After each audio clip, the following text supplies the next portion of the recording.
Get your stinking rat out. It's late night large.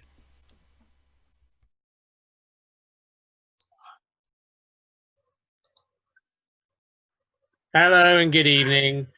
Welcome to the show that doesn't have a tantrum just because mummy wants us to wear a mask in a shop. I'm Aaron Bliss and this is Mike Large, and welcome to Lockdown Large. How you doing, Mike? Yeah, all right. Been better. Feel like things might be getting worse though. So, yeah. Yeah, it's a very worrying week for a lot of reasons, but particularly, like you say, with the situation in the UK at the moment, the two biggest reasons for concern, obviously, are the new lockdown that's just been announced that we're about to discuss, but also the US presidential election, of course, where the last day of voting is tomorrow. I'm not sure what day it is in America at the moment, but yeah, tomorrow will be the last day of voting, and I think I speak on behalf of anyone with more than 2 brain cells in the world, really.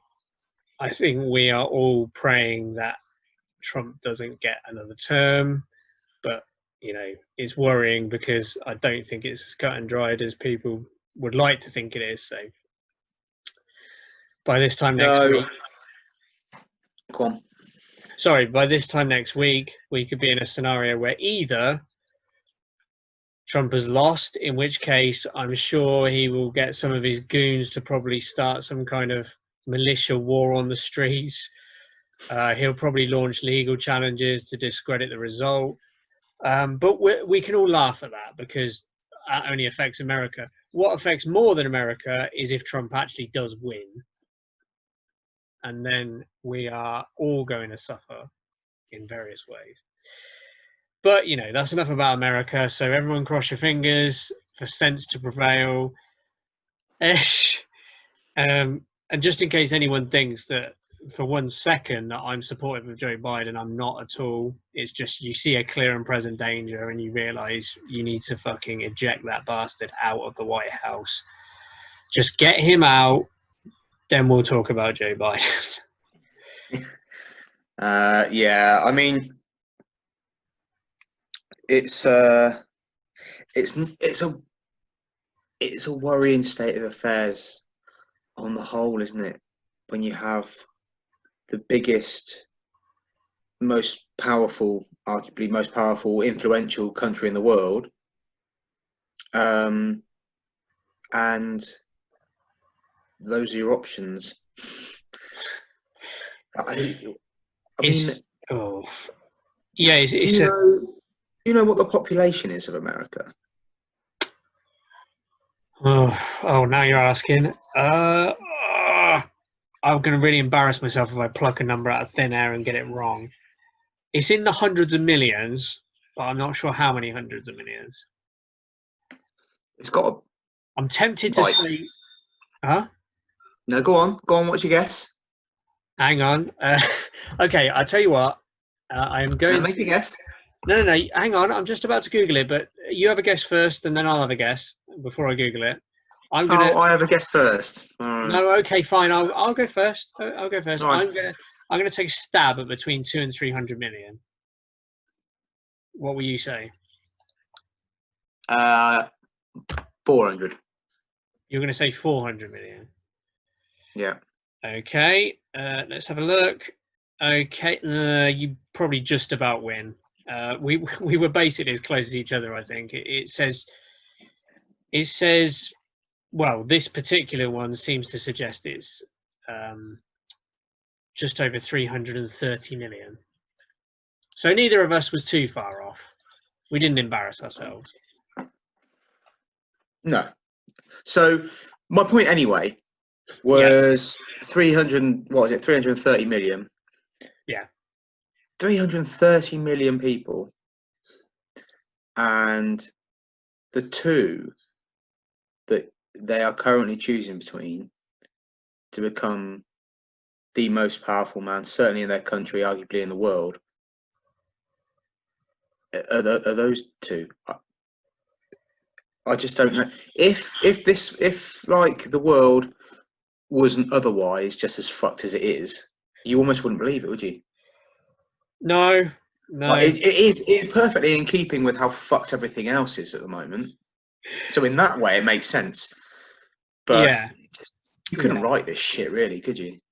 No, no. I'm not. I can't disagree with that. Obviously, you know, we could discuss forever how that state of affairs got to be that way. But you're right. It's just an appalling choice of candidates. And you could argue, has it really improved that much from the choice of candidates last time? I mean, it's Trump and Hillary Clinton versus Trump and Joe Biden. Do you know what? Do you know what I thought the other day, Mike? By the way, because I've seen quite a few dumbass tweets from this guy, and he thinks a lot of himself as well. And I started thinking, if he lived in America, he'd be challenging for the presidency. How fucking stupid and um, harebrained his tweets and stuff are. And I got this horrible feeling that there might be a time when he tries to run for prime minister in this country. Alan Sugar. Right. Have you, I haven't really seen anything on this now. oh no! Oh my God! He like. Don't get me wrong. Well, there's an argument, just like Trump, that he's actually not a good businessman. He's very lucky because he's traded a lot of very substandard products. But the bottom line is he knows how to make money a lot better than Trump, to be honest, because you know Trump inherited it. As far as I'm aware, Alan Sugar at least did make most of his money, making inverted commas. But you know he's a successful businessman. Let's not take that away from him. But as has been proven in a lot of other areas, if you're exceptionally good at something, often you generally thick as pig shit when it comes to things outside of your particular knowledge base. And he's made some awful tweets that are not based in any kind of intelligence or logic. And yeah, he does remind me a lot of Trump, but hopefully that's a nightmare that won't come to pass. Anyway, aside from the US presidential election, which is concerning everyone who values the future of the planet, we're going to talk tonight, Mike, about the kind of stuff that's been affecting us in dear old Blighty and Wales and Scotland and Northern Ireland, and particularly as we all know now, just after Halloween. How's this for irony, Mike? Halloween was the day that furlough payments were due to end. And the day after, it was announced that furlough payments would continue because we have what is effectively a second lockdown. Well, just to clarify, not effectively, it is. Well, yeah, I mean, okay. So, just one thing is, are we pushing the definition of lockdown to its extremes? Because it's a lockdown in many senses, but for instance, educational facilities, childcare facilities are still open. Premier League football will still be played. There's a lot of like exceptions to this, and people are still allowed effectively to go to work. I know that there's a week. Oh, you should work from home if you can, but most of those people are already working from home. Yeah, no, it is a lockdown. It's just a different. It's lockdown. a lot. What I'd say is it's like a lockdown of leisure, effectively. You can leisure lockdown. Get back to fucking work, but don't you dare have fun outside of work. That's effectively how I'm not saying that it's necessarily a bad idea. I'm just opening by saying effectively we're all required, the majority of us, i.e. the people who already are still required to go to work. It's just when you get home from work, no overnight stays or even going to anyone else's house unless you're personally caring for them. No going to the pub, presumably, no going to restaurants anymore, etc., etc., etc. Yeah. So if we start from there, Mike, good idea or bad idea? I mean, for me, it's a tough one, isn't it? Because it's very hard to argue like with the premise of like like the general idea behind it. It's just it's hard to argue with anything that is effectively being done or touted as being done for the general health and well-being of the populace, right? How do you turn around and say, like, no, that's ridiculous, when undoubtedly it will have some, at least, beneficial effect on the overall health of the country, even if it's just for a period of time. But I'm not sure about it. I mean, when I say I'm not sure about it, I hate it. You've got, so you're going to go into a 4-week or a month lockdown, this close to Christmas. So when people get out the other side, I mean, good luck trying to make anyone follow any fucking rules or guidelines. We already knew that people were going to have, and we know the type of people as well, that people were going to have the opinion or kind of act as if, well, it's Christmas, so it doesn't matter. No, I can surely I should be able to do this. It's Christmas. People were going to do that anyway. We knew that. And like use Christmas as some sort of excuse for rule breaking or doing dumb shit, basically. Uh-huh. That was always going to happen. You put people into a lockdown, a second lockdown that most people don't want. Well, not really anyone really wants, I don't think, but a lot of people won't agree with.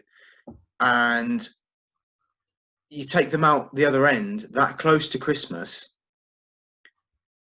What do you think? I mean, are you saying it's Sorry, are you saying it's a recipe for disaster? Yeah, of course it is. And again, we'll come out the other side. I think I see somewhere. We'll come out the other side and we'll start using the tier system again. Okay. So I'm assuming which tier you come into or fall into on the other side is going to be taken on the figures that your area reports towards the end of the lockdown. Now, which obviously is massive for anyone with a brain in their head. That should be incentive to, right, we need to fucking do this properly. Otherwise, we're going to come out and we're going to be in tier 3. We're going to be barely any fucking better than we were when we went in. Yeah. And it's going to be shit. That may or may not happen. You'd certainly hope so, but then you also would have hoped that, someone like Donald Trump would never be in power. Who fucking knows, really, what goes through people's heads? And let's not pretend we're any less prone to stupidity than our American cousins. Unfortunately, maybe not on the same level quite, but it can happen, can't it? I mean, no, definitely. So are we going to end up in a situation? I can see it now, whereby we're going to go into this lockdown. Everyone's going to hate it. People may or may not follow the rules. I think on the whole, it'll end up much less kind of, because it's not the same as well, because it's not the same as the last lockdown. Yeah. People will use their ignorance as an excuse, won't they? And they'll be doing shit they shouldn't be doing. It probably will be made just as clear as it was the first time. So not very. And we covered this before when we spoke about the original lockdown. When you address the country and you're doing something as serious as this, you need to full on idiot's guide. Yeah, remember who you're talking to. I can't see it coming out the other. We'll come out the other end, and early next year, the weather will turn. and everyone will just start dying. Because we'll fuck it. We'll fuck it. Everyone will come out and be like, "Oh my god, I haven't done my Christmas shopping," and then that'll be it. The few weeks before Christmas, it's going to go fucking mental. Christmas is going to be an excuse anyway for people to do what the fuck they like because it's Christmas. And then New Year, that'll be a right piss up, won't it? Do you remember at the start of the month we were in that fucking lockdown, weren't we? Oh, let's go and like destroy our livers. Cool. I mean, I'm not saying I wouldn't normally partake in that kind of activity, but Yeah. you know, and then we get to January, and I'll tell you what, January. We get to January. It's my prediction. We get to January, maybe Feb. We'll start having a load of fucking snow, so that'll be fun. We'll deal with that shit because we know our country can't deal with that either. And you're not considering also the disruption that either no deal or a hard Brexit is going to cause, because that's going to be lorry parks. It's going to be. I haven't even got to that. Yeah, sorry. Carry on. Yeah. Well, yeah, as you mentioned, so there's going to be. Okay, so that bit of Christmas time, that'll be a nice boost to the economy, won't it? Wouldn't that be nice? Everyone will come out and spend loads more money because they've just been cooped up indoors. Yeah. For a month, so everyone will come out and spend loads of fucking money. Cool, great for the economy. When we get into the next year, I mean, normally you have January blues, right? Oh, but yeah. So, but it's going to be January blues. We're fucked up, regardless, to be honest, of COVID, UK economy, and probably we'll get some snow, and that'll just be the straw on the fucking camel's back, because everyone will then start getting ill because nobody's listened to anything over the past 4 to 6, 8 weeks, whatever. And next year could well end up being worse than this one. You heard it here first, guys. Yeah, I think. Well, that's a great monologue, Mike. I think people should pay attention because we've already proven we're oracles. I mean, who was it who said that a second lockdown was inevitable? Here we are. It was us. You know, I mean, that's not because we're super smart. Not at all. It's because we applied critical thinking. It was logical. It was just basic logic. There's never been any concrete strategy where you could look at that and go, yeah, that's watertight logic. I agree. I understand what they're doing, and that's going to work because of this and this and this and this. The whole time it's been, and here we go. We're gonna go back to the points to so. In fact, let's rewind, right? So initially, what happened was, so this weekend, we go back to this weekend. Now, I have to admit, I'm staggered by anyone who was actually surprised that this announcement was coming. You could see day by day the cases building up, hospitals becoming more and more overwhelmed. It was absolutely inevitable that this was happening. It was just when they were going to bite the bullet. Number one, Boris Johnson was advised. By the way, this is a good one. So he was advised by many people, including the leader of the opposition, that there should be a 2-week circuit breaker. I think 4 weeks ago, maybe longer than that. Wasn't there talk about doing it over half term? Sorry, yeah, that as well. Yeah, they said, oh, half term, that'd be a great time.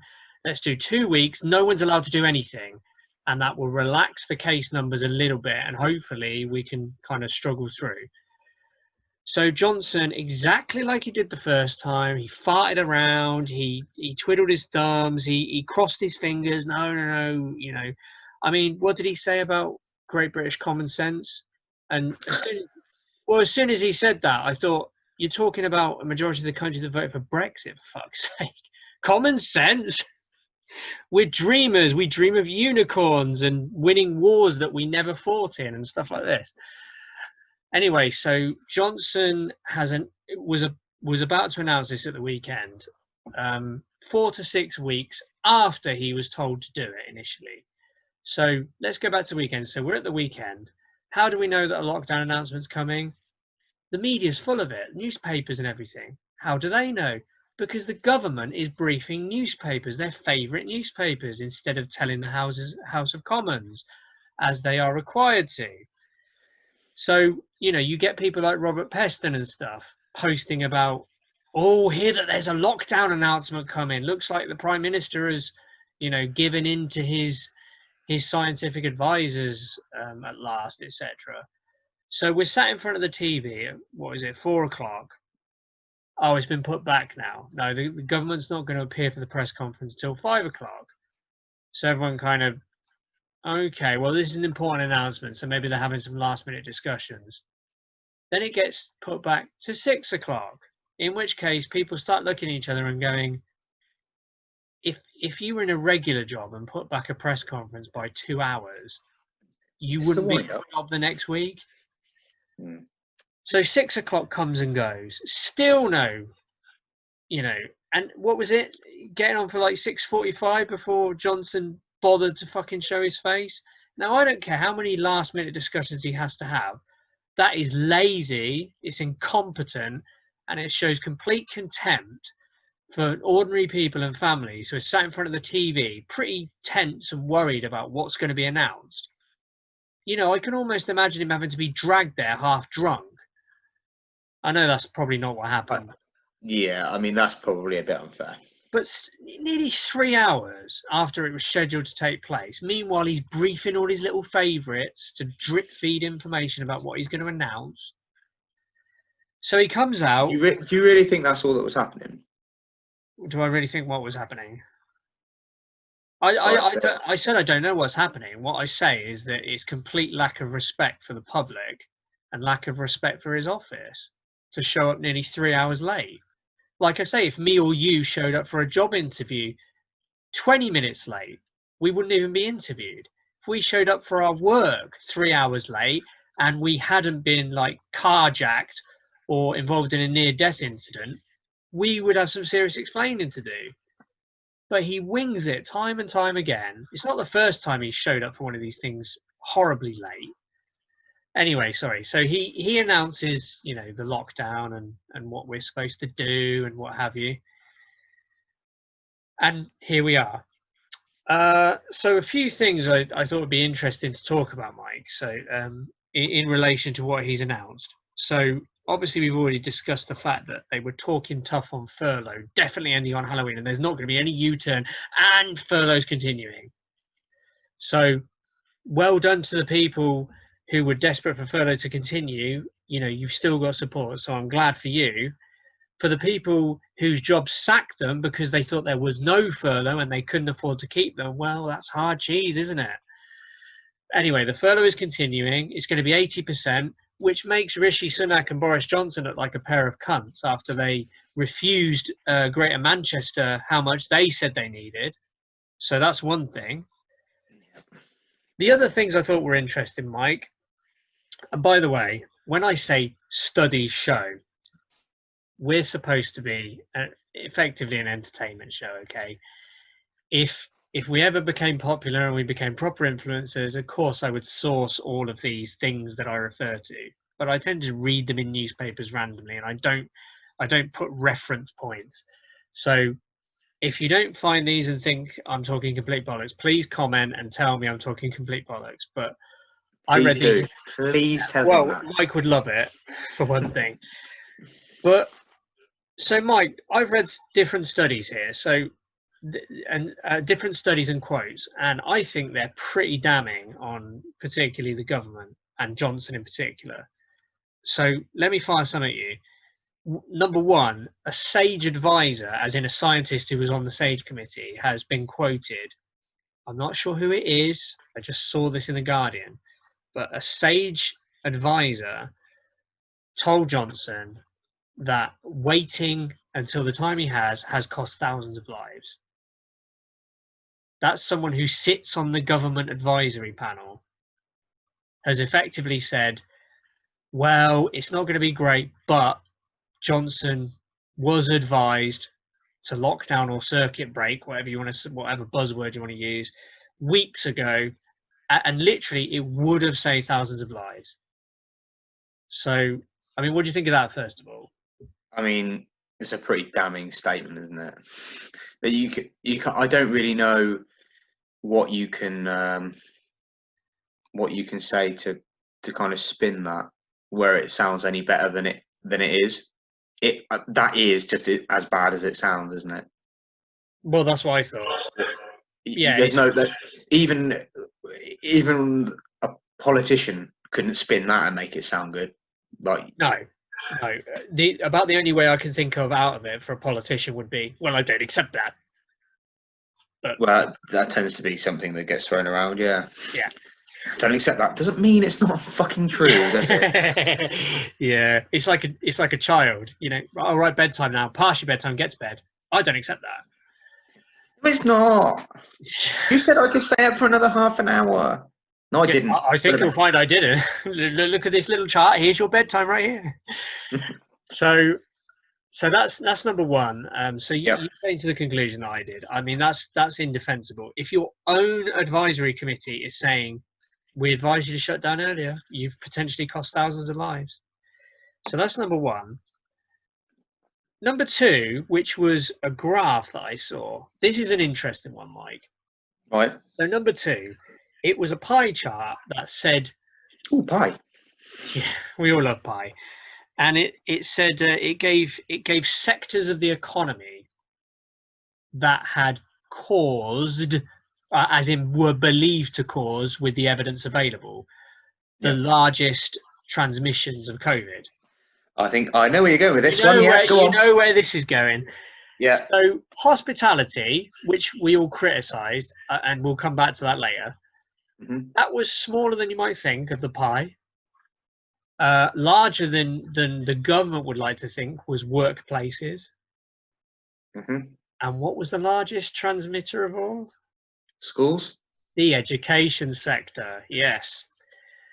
The education sector, schools, colleges, universities were significantly, I think almost double the next. I'm glad you've mentioned this, because this was the only other really main thing that actually I wanted to bring up, because how you can look at that information, and to be honest, even if you hadn't seen that information, forget. So okay, they will have that information, but let's just pretend they didn't. Common sense would tell you there's not really much fucking point doing a lockdown and keeping schools and universities, actually, I think to a lesser degree, because they're kind of their own kind of self-enclosed. Possibly. I mean, there's an argument that the worst has already been done in universities, and now if you keep them there, it's limited. But schools, definitely. So, I mean, I will include schools and universities, but why? What is the fucking point? What is the point?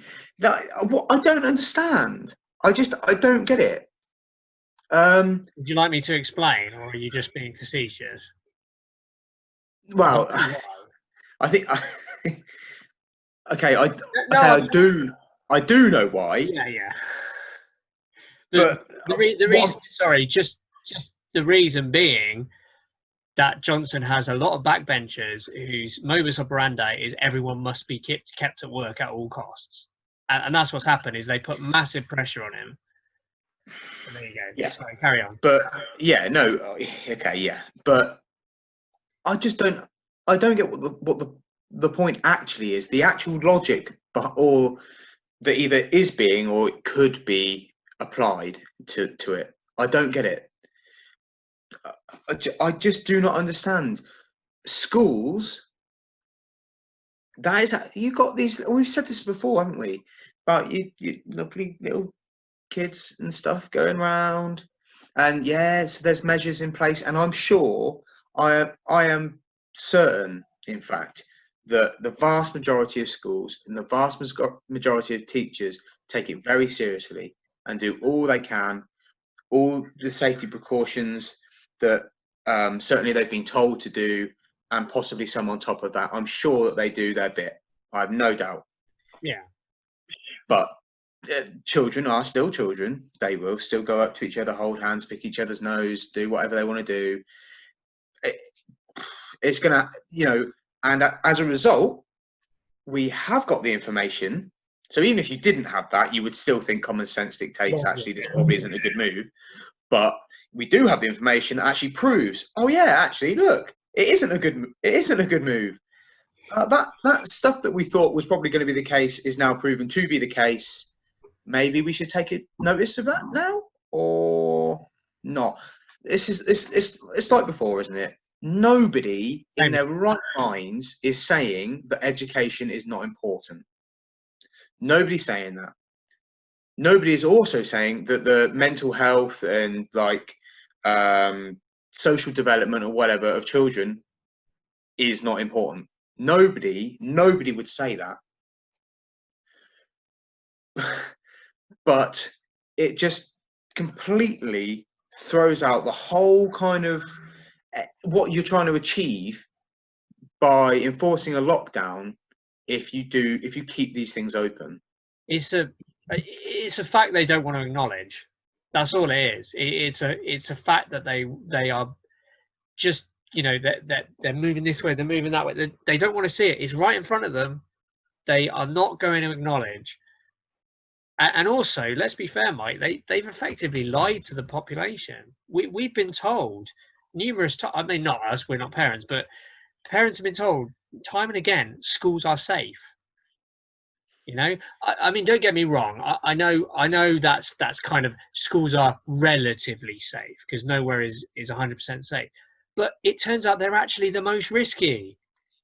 They are by far. Yeah, I'm sorry, but who didn't fucking know that anyway? Like, if you honestly though, if you're, regardless if you're a parent or not, and someone from some school or some writes to you a letter and says schools are safe, you read that and think, oh, they're safe then you're a fucking idiot. No, they're not. They never were going to be. You need to go back. Yeah, they were not safe. They are not safe. They will not be safe. Simple as that. Yeah, it's so, I'm sorry, but like you say, it's the elephant in the room. It's a fact that they don't want to acknowledge. But for the people in the back, education, actually this sounds bad, educational establishments spread COVID. It's just a fact. They spread it it's been proven that they spread it more effectively than almost any other setting because of the relatively concentrated areas of vast numbers of children and or young adults. It's just, like you say, it's complete logic, and now the science has backed it up. They are the biggest spreaders. So by ignoring this, because his backbenchers want everyone to stay at work, So other than the education thing though, Mike, there was something else that caught my eye and made my eyebrow go to the sky, which is, oh, you couldn't write this. So Rishi Sunak was about the only politician throughout this whole crisis whose ratings only went up and up and up. And people will be cynical and say, well, of course he's paying your paycheck. But also people were saying he was compassionate in his speeches. And also they were saying, he thinks about problems and he delivers effective solutions without just dishing out free candy to everyone. And he's like, oh, this is a new prime minister. Now we find out that one of his cornerstone policy ideas, eat out to help out, again, using the same sort of, I heard about this, apparently the way that this study worked, I found it really interesting. So the way that this study worked is they worked out which days there was significant rain during the day, right? Okay. So this is their logic. So they worked out the days where there was rain. And what they did was they then worked out days where people were in restaurants. They had a control group of when it was raining and eat out to help out wasn't a thing, and when it was raining and eat out to help out was a thing. So remember, eat out to help out was only, I think, Monday to Wednesday or Monday to Thursday? Monday, Tuesday, Wednesday. So you take only that short sample size, and what they did was they compared rainy days during eat out to help out rainy days before Eat Out to Help Out, and they kind of measured the data as in how many people were eating at restaurants and spending money in restaurants compared to before, etc. And obviously the reason, you can imagine the reason why they did it on rainy days was because then people couldn't eat outside. So what they found out was that Eat Out to Help Out effectively spread the transmission. It increased transmission significantly of COVID-19. So Less so than schools, but yeah. Yeah, less so than schools. Should say that. But let's remember why Rishi Sunak was hailed as a genius for doing this.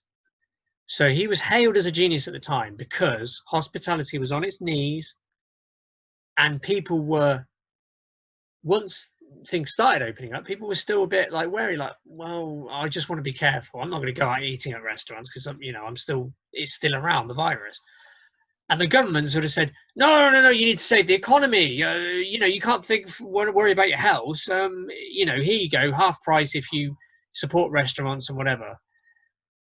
Now the data's out, and it's proven that has actually worsened COVID.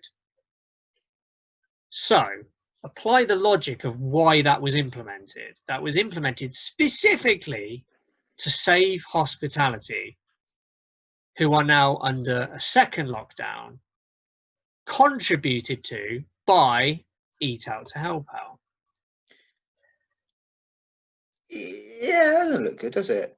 No, I mean, listen. Nobody is saying, again, like, nobody's saying that the economy isn't important. Nobody's saying the hospitality industry isn't important. And absolutely something needed to happen. That a lifeline was necessary. And I know hindsight's a wonderful thing, but retrospectively, I mean, was it a good idea? Evidence would suggest probably not, because there will be no end of hospitality or businesses within that sector, and others actually, that this will be the final straw for. This second lockdown will be, they're clinging on by a thread, probably going to go out of business anyway, but any hope they had will now be gone. Yeah. Or, and there'll be some that will think, let's, maybe we can cling on and wait till Christmas. But the reality for a lot is going to be that actually, nah, you're done.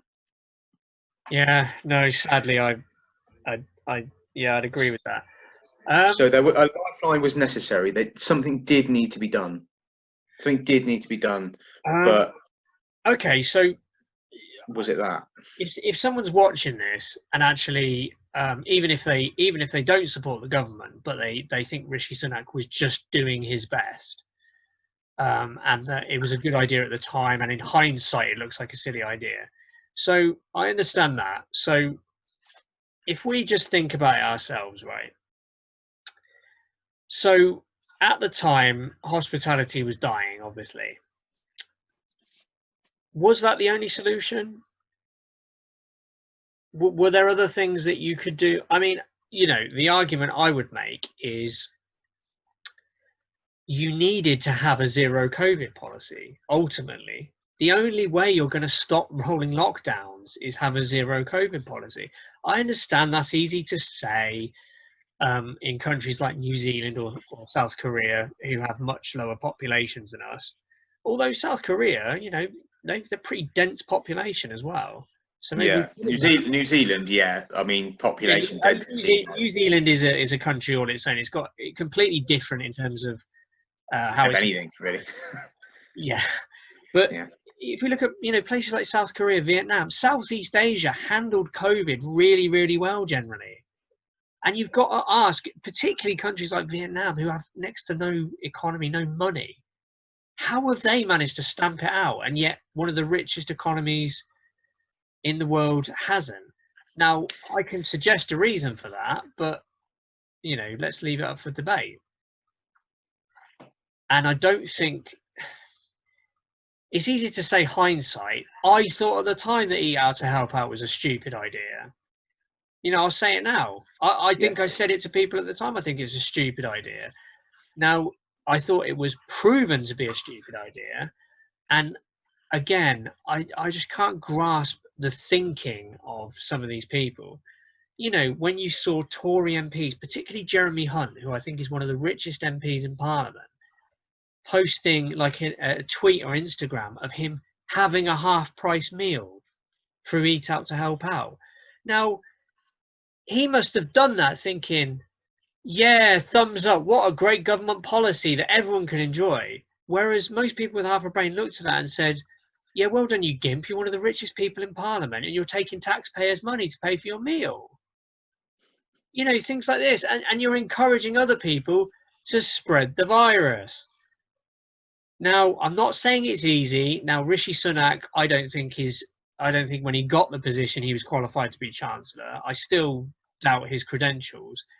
What I will say is he's not done an appalling job, but that was a stupid idea. It was a stupid idea. Now, you might say, well, what else could he have done?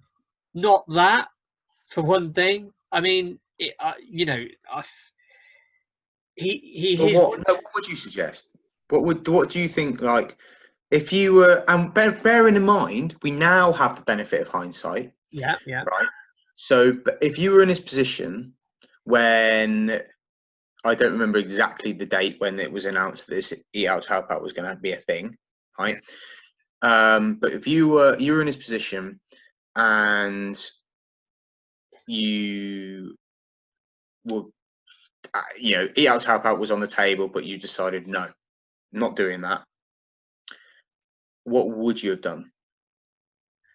Well, okay. First of all, I will say that if I had a great answer, then I should be the Chancellor, shouldn't I? I've not risen to that position. What I would say, Mike, is we just use the knockabout logic that me and you use. So what you need to do is you need to break it down to component parts. What's the issue? There's a pandemic and it's rampant and there's no vaccine, so people are scared. What's the big problem? The big problem is hospitality is on its knees. Restaurants are dying. They've opened up again, but you know they need customers, and customers are afraid because they think they'll catch COVID, and they think, well, I don't want to risk it. But I can't see how the logical way through that is, no, it's not dangerous. We'll just bribe people to go to restaurants. No, I agree. That's an easy thing to say. I understand it's an easy thing to disparage it, but if you have to bribe people to spend money, you've got to think there was probably a good reason why they didn't want to spend money. Sometimes I mean, I hate to say it because I don't want restaurants to fail, and this is people's livelihoods we're talking about. But sometimes you have to say people's lives are more important than people's livelihoods. I'm sorry, but that's true. I don't care if you're a homeless person on the street. Your life is more valuable than someone's restaurant. And the fact that we've reversed that and said it's more important than a restaurant stays there, and I know people will say, oh, but they've employed 12 people in that restaurant. Those people have to get a new job like everyone else does when they lose their job. It's shit, but it's capitalism. What are you going to do? This is the system we live under. You know, because the party that's doing this, you know, Rishi Sunak is a Tory. Tories believe in capitalism red in tooth and claw. You know, they say if a business fails, then let it fail. A new business will take its place. So what Rishi Sunak was doing is what Tories are not supposed to do, which is interfere in the market. Not only interfere in the market, but interfere with it in a very specific way, i.e., people were not spending money in a particular sector for a very good reason. They were afraid of catching a virus. And instead of mitigating that entirely, and I know you'll say, oh, the restaurants were being safe. Yes, of course. But when there's no vaccine, there's no entirely safe environment. They were doing their best. I'm not blaming restaurants, but I'm saying, is it really responsible for the Chancellor to ignore the health advice and bribe people to go out and risk themselves just to put money into a restaurant, as we now see that it's probably now going to go under again? Yeah. So we still don't have an answer as to what he should have done then. No, like I say, Mike, why would I be doing a YouTube video here? I would be, in Parliament probably, challenging the Chancellor of the Exchequer. Yeah, no, I know. I'm sure with if I studied economics hard enough and had enough, people around me that we could debate this a lot, then I could come up with a plan. Again, I'll just reiterate, I am not saying that Rishi Sunak had an easy job. It's obviously an incredibly difficult Hobson's choice, effectively. But he's paid a lot of money and he's given a lot of responsibility to make the right decisions, and that decision wasn't just wrong. Effectively, he's closed restaurants down. Not him alone, but he's contributed to closing them down. Well done, Rishi. You propped them up for another 3 months, and now you've closed them down because you helped spread the virus further. But yeah, let's not lay it all at the door of Rishi Sunak. I'm just saying. Yeah. No, I know what you're saying. But yeah, difficult job. Very difficult. Did he make the right decision? Now we can look back and say no. But it is what it is, isn't it? The one thing you did say, actually, unless there's a vaccine, there is no such thing as a safe place. Yeah. Well, actually, I would argue even if there is a vaccine, there's no such thing as a safe place for a lot of things. I mean, do we not have a flu vaccination? And tens of thousands of people still die every year of that. Not sure about. Is it tens of thousands? Pretty sure globally it is. Yeah. Well, globally. I mean, that's the whole reason that you debunk this argument about COVID being like flu, because literally tens of thousands of people have died, which is far more than die of flu every year in the UK. Yeah, of course. I'm not playing it down. No, okay. No, I see your point. I see your point that it can still be dangerous with a vaccine. I'm not saying a vaccine will solve everything, but no, let's just make that clear, just in case anyone was thinking. There's a lot. This vaccine was safe. Not necessarily. No, I mean you could, to give it an analogy, you could say, oh, we're completely safe as a country because we have a nuclear weapon. It's like no, you're not. That may make you more safe in a certain context, but it does not stop people firing nuclear weapons. Anyway, Mike.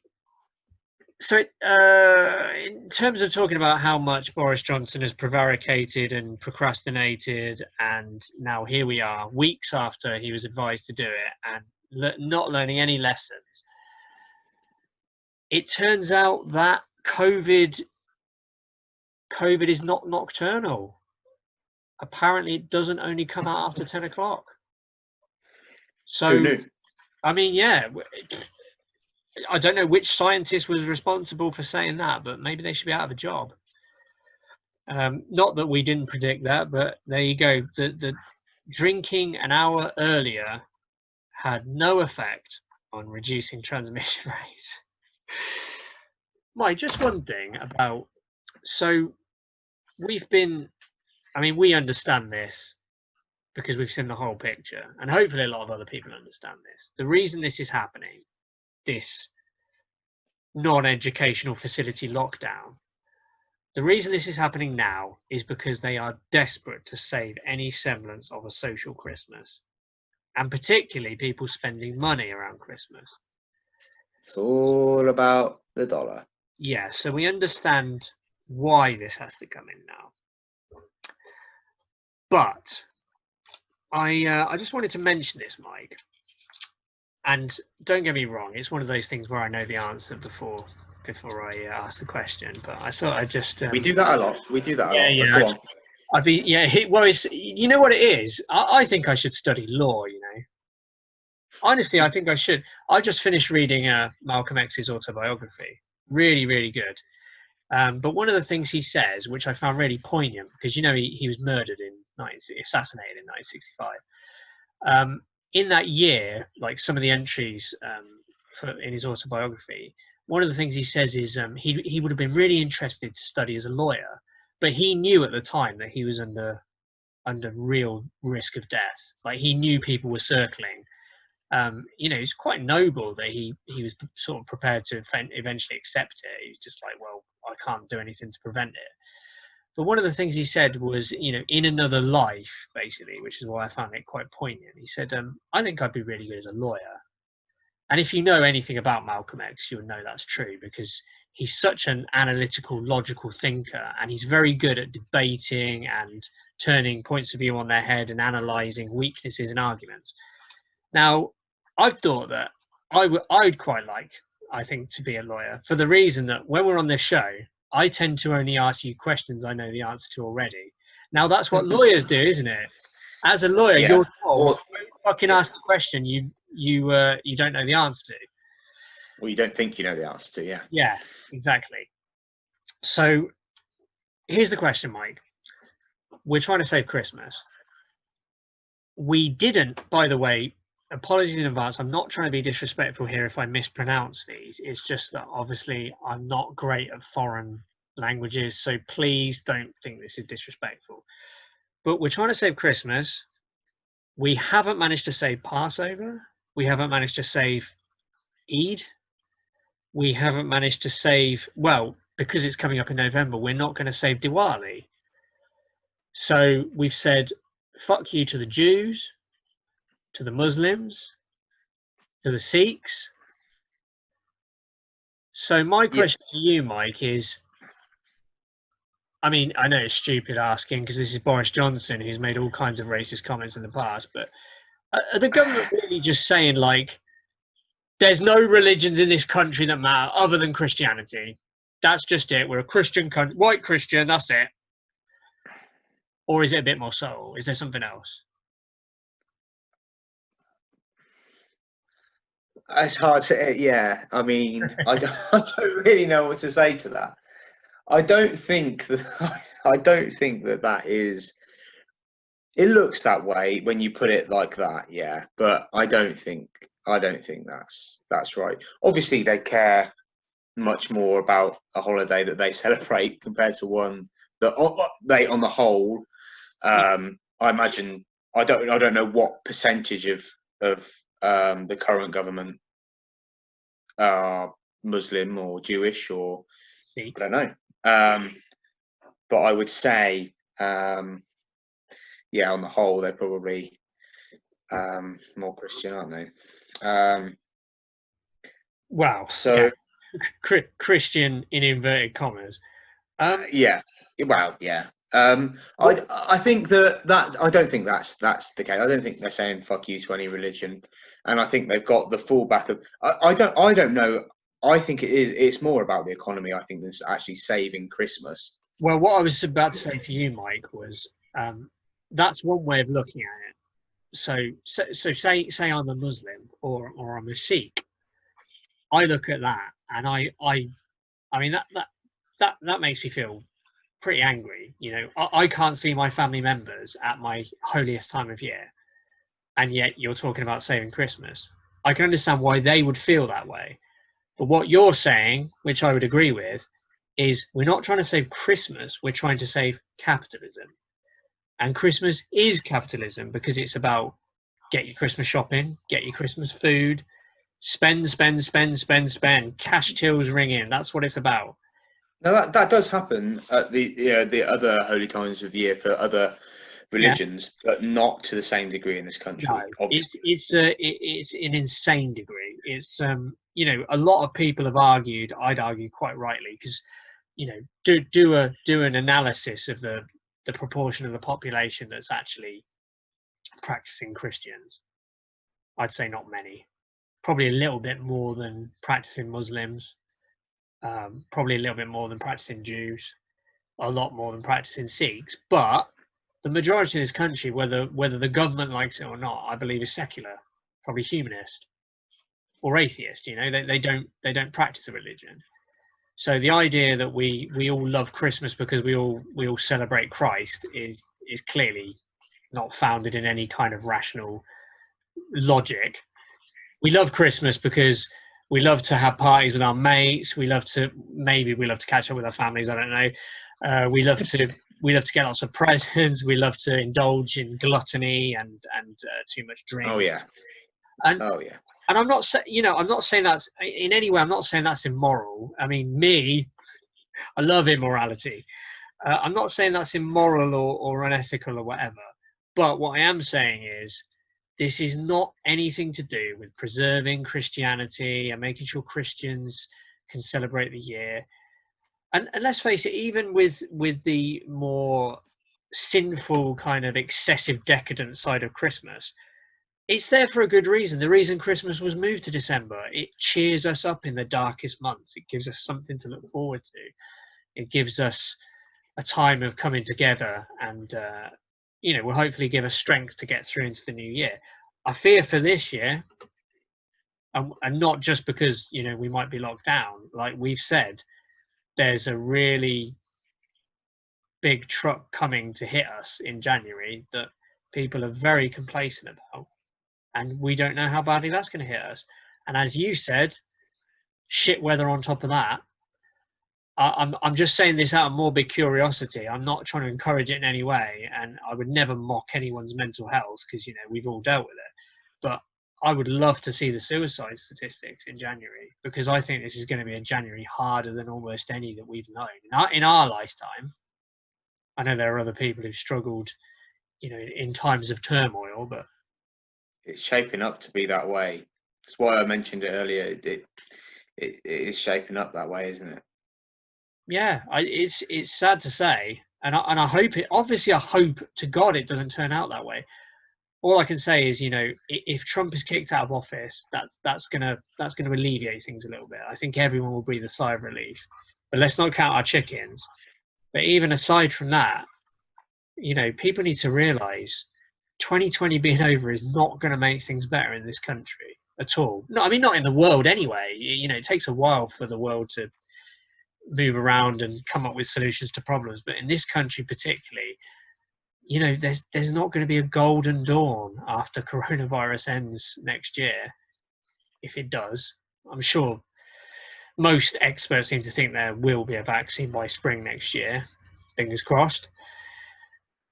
But no COVID does not mean that it's going to be a golden new future. There's going to be huge new challenges, and we're going to have to be ready for them.